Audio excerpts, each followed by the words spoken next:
Hello hi friends welcome back to my YouTube channel Krishi Geetu vlogs snack item అండి చాలా simple and easy snack item అండి అది carrot and ఆలుతో చేస్తున్నానండి ఇప్పుడు దాని ప్రాసెస్లోకి వెళ్దాం ఓకే పీలప్ చేసేసుకున్నామండి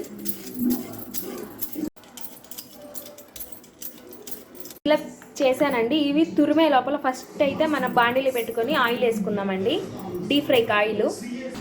ఇప్పుడు ఫస్ట్ స్టవ్ వెలిగించి ప్యాన్ పెట్టుకుందామండి డీప్ ఫ్రైకి సరిపడా ఆయిల్ వేసుకుందాం నేను ఎందుకు ఫస్ట్ ఇలా డీప్ ఫ్రైకి ఆయిల్ పెడుతున్నానంటేనండి మన బ్యాటర్ ప్రిపేర్ చేశాక ఆయిల్ అంతా హీట్ అయ్యే లోపల దాంట్లో ఆ బ్యాటర్లో నుంచి వాటర్ కన్సిస్టెంటీ వచ్చి అది మళ్ళీ చాలా లూజ్ అయిపోద్దండి పిండి అందుకని మనం బ్యాటర్ ప్రిపేర్ చేసుకునే ముందరే ఆయిల్ పెట్టేసామంటే అది హీట్ అవ్వగానే మనం వెంటనే అది ఫ్రై చేసుకోవచ్చండి అందుకని నేను ఫస్ట్ అయితే ఎప్పుడు ఆయిలే పెడతానండి ఇప్పుడు మనం బ్యాటర్ ప్రిపేర్ చేసుకుందాం ఇది తురిమేసుకుందామండి క్యారెట్ ఆలు ఇప్పుడు క్యారెట్ అంతా తురిమేస్తారండి ఇప్పుడు ఆలు తురుముకుందాం ఇప్పుడు ఇదంతా తురిమేసుకున్నానండి ఇంక ఇప్పుడు మనం బ్యాటర్ ప్రిపేర్ చేద్దాము మిక్సింగ్కి ఒక బౌల్ తీసుకుందామండి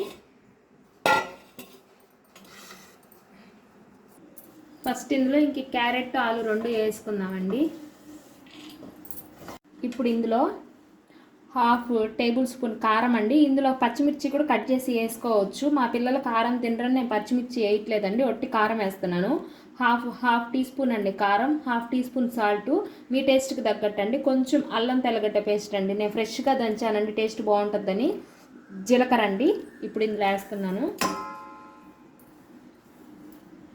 అలాగే కొత్తిమీర పుదీనా అండి సన్నగా కట్ చేసి వేసుకోవాలి హాఫ్ కప్పు బియ్యం పిండి అండి హాఫ్ కప్ బియ్యం పిండి అండి అలాగే ఒక 3 table spoon of cornflour powder అండి ఇప్పుడు ఇందుని మంచిగా ముద్దలాగా కలుపుకుందామండి దీనికి వాటర్ ఏం అవసరం లేదు క్యారెట్ అండ్ ఆలూలో ఉండే వాటర్తోనే ఇది ముద్ద అవుద్దండి ఇప్పుడు దీన్ని ముద్ద చేసుకుందాం నేను వేసిన పిండికి వాటి వెజిటేబుల్స్లోని వాటర్ కరెక్ట్గా సరిపోయిందండి ఇలా ముద్దగా రావాలండి ఇప్పుడు వీటిని మనకి నచ్చిన షేప్లో కట్లెట్స్ అనేవి తయారు చేద్దామండి మనకి నచ్చిన షేప్లో అవి తయారు చేద్దామంటే ముందుగా చేతికి కొంచెం ఆయిల్ అద్దుకోండి చేతికి అంటుకోకుండా నేను సిలిండర్ షేప్ చేస్తున్నానండి ఇలాగా పిండి మొత్తం చేసుకుందాం మనం కట్లెట్ లాగా కూడా చేసుకోవచ్చండి కొన్ని కట్లెట్స్ లాగా కూడా చేస్తాను మనకి నచ్చిన షేప్లో చేసుకోవచ్చండి ఇలా మనకు నచ్చిన షేప్లో ఈ బ్యాటర్ మొత్తం ప్రిపేర్ చేసుకుందామండి మన బ్యాటర్ మొత్తం ఇలా కట్లెట్స్ లాగా తయారు చేసుకున్నానండి నేను కొన్ని సిలిండర్ షేప్ చేశాను కొన్ని కట్లెట్ షేప్ చేశాను ఇవన్నీ చేసే లోపల మన ఆయిల్ కూడా హీట్ అయిందండి ఇప్పుడు డిప్ చేద్దాం ఇప్పుడు ఇవి వేసుకొని మీడియం ఫ్లేమ్లో పెట్టుకుందామండి ఎందుకంటే హై ఫ్లేమ్లో పెడితే బాగా కుక్ అవ్వండి మీడియం ఫ్లేమ్లో పెట్టుకుందాం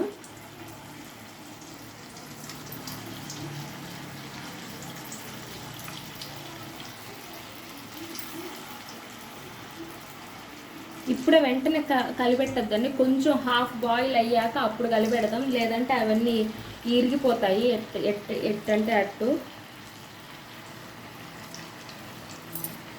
ఇవి ఇప్పుడే గంటితో తిప్పొద్దండి కొంచెం హాఫ్ బాల్ అయ్యాక ఉల్టా వేద్దామండి లేదంటే ఇంక ఇప్పటి నుంచే కలిపెడుతూ ఉంటే అవన్నీ ఇరిగిపోతాయండి మీడియం ఫ్లేమ్లోనే బాగా కుక్ చేసుకుంటే మంచిగా క్రిస్పీగా వస్తాయండి కట్లెట్స్ అనేవి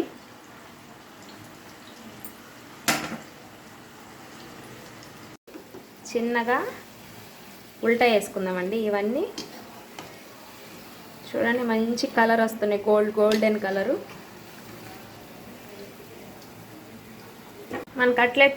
మన కట్లెట్స్ అన్నీ పూర్తిగా ఫ్రై అయ్యాయండి ఇప్పుడు తీసుకొని టిష్యూస్ మీద వేసుకుందామండి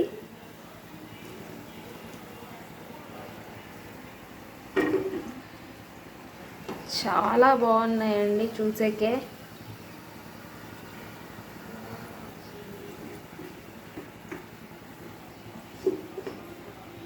చూడండి ఎంత కలర్ఫుల్గా ఉన్నాయో, టేస్ట్ కూడా చాలా బాగుంటాయి. ఇప్పుడు మిగతా కట్లెట్స్ కూడా ఆయిల్ వేద్దాం. ఇప్పుడు రౌండ్ షేప్ వేసానండి. ఇవి ఫస్ట్ మీడియం ఫ్లేమ్లో పెట్టుకొని హాఫ్ బాయిల్ అయ్యాక ఉల్టా వేసుకొని తర్వాత కొంచెం హై ఫ్లేమ్లో పెట్టుకుంటే చాలండి.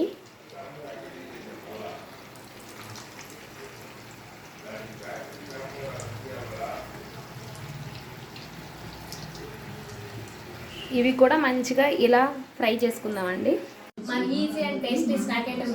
రెడీ అయిపోయిందండి. ఇప్పుడు టేస్టింగ్ టైం, టేస్ట్ చేద్దాం.